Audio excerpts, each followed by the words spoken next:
Здравейте! В днешния епизод сме в квартал Дистрикт в Студентски град, за да ви запознаем с една прекрасна млада мама-предприемач. Тя се казва Ана и идва от Москва и е истински гражданин на света. Тя е създател на Мишка Бейкъри и сега ще видим какво ще ни покаже. Заповядайте!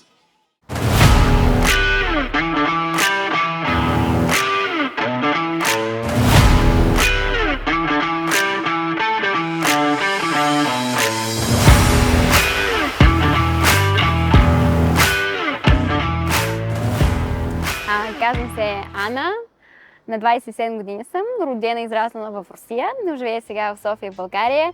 Съм предприемач, майка и създател и главен готвач в сладкарница Мишка Бейкъри в София.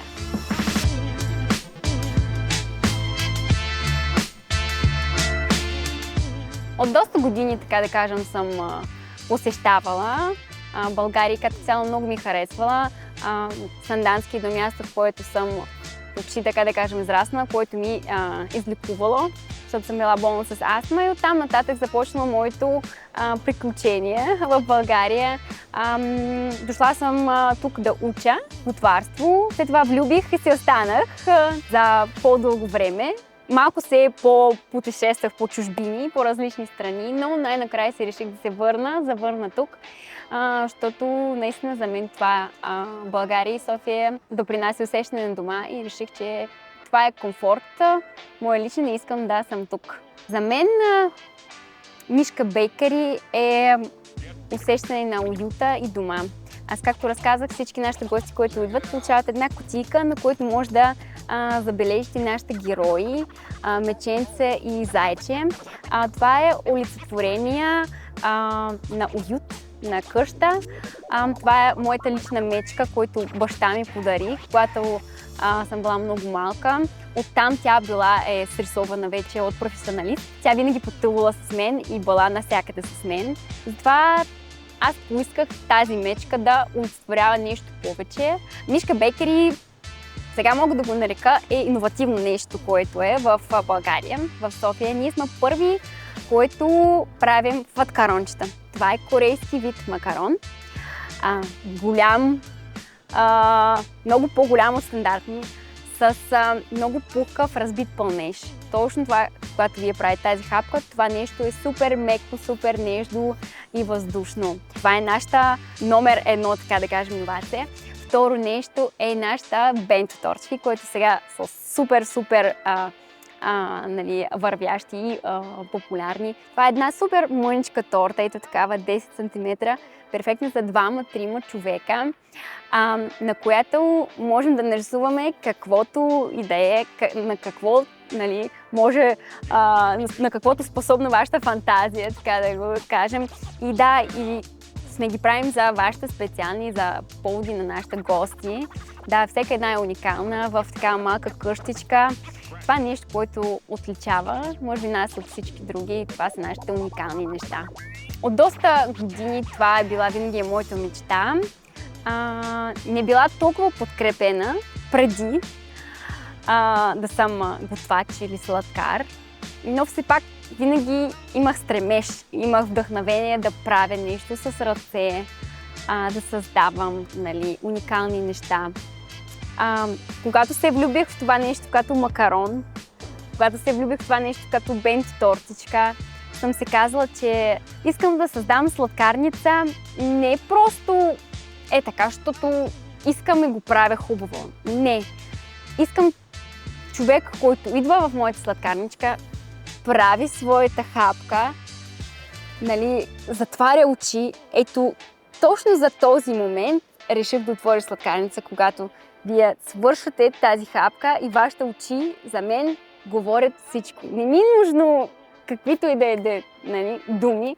Аз вече знам за какво съм отворила сладкарница. И за мен, както много хора виждат, първото, което пише в нашото биоописание, не пише нещо сладкарница, нали, адрес или така нататък. Не. Там пише нещо като нашото девиз или мото, пише повече от сладкарница. Защото аз винаги решавам да правя повече.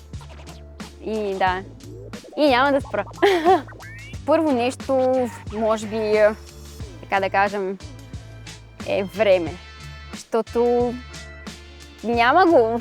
24 часа е недостатъчно нещо да си водиш бизнес, да си отговорен, нали, да можеш да отделиш достатъчно време на твоето дете. Аз винаги, нали, така, казвам в моята глава на себе си, че това не е окей, смисъл. Аз съм лоша майка, може би като и повече от нас, нали, винаги си мислят.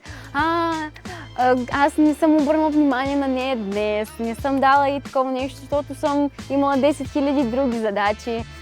Винаги се карам на себе си за това нещо. В смисъл, това е трудно лично за мен. Е супер трудно да съм сама тук, да водя бизнес, да съм една, нали, да се ставам, да готвя закуска, обяд, вечеря на моето дете, нали, се грижа да всичко е наред с нея, тя да е обута, облечена хубаво, нали, и в същото време трябва да се тръгваш на работа, тя си е дори с бабачка, дали е с баба, смисъл няма значение, то аз винаги се притеснявам за нея и също така за моето време, защото аз никога нищо не успявам. Винаги се закъснявам сега за всичко, но да, мисля, че дори да е трудно, след това можеш да кажеш на твоето дете, виждаш ли това мишка бейкъри, нали? Това е твоето. В смисъл, аз мисля, че тя ще се гордее. Аз виждам как идва, как помага, как бърша пода с нас, бърка някакви теста. В смисъл, дори да се, нали, така да кажа, съмнявате в себе си. Аз виждам това от доста майки, които ми последват и пишат, нали, в Инстаграм такива мотивиращи послания. Много ти благодаря, че, нали, ти си една като нас, но правиш нещо повече и ние се зареждаме. Нали. Ние искаме да правим това. Това мотивиращо много трудно. Трябва всеки един, който може да прави това нещо, да знае това, но се струва. Първо, което искам да ви кажа, че винаги можете да дойдете на нашата физическа локация. Ние намираме се ето в такъв много странен, на много модерен контейнер. Може да видите, ето там пише Мишка Бейкъри. Ние намираме се в Студентски град, булевар Георги Димитров 81.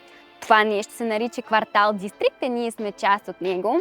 Ако ви имате, нали, специален повод, няма значение какъв, дори да е много важен рожден ден на вашата куче или годишники, месечинки на вашата бебета, ние винаги сме на среща. Вие може да поръчате ваша уникална бенто тортичка. Също така за всякакъв повод, ако имате някакви по-големи събития, кейтеринги, сме на среща, да приготвим нашите уникални фоткарончета за вас и нашата десертчета също така. Просто последвайте ни в Инстаграм, много сме активни. Това не е просто страница, това е нашия живот на една сладкарница. Вие не сте го видели преди. Със сигурност при нас е винаги много интересно и някакви драми. Това е като наистина един сериал, който гледате. Ако вкарате Мишка Бейкъри София, веднага ще ви излезе и ще видите нашето логотипче. Много семпло, но много значимо за нас. Да, последвате ни и когато ще ни последвате, вече знаете, че това е място, където трябва да дойдете.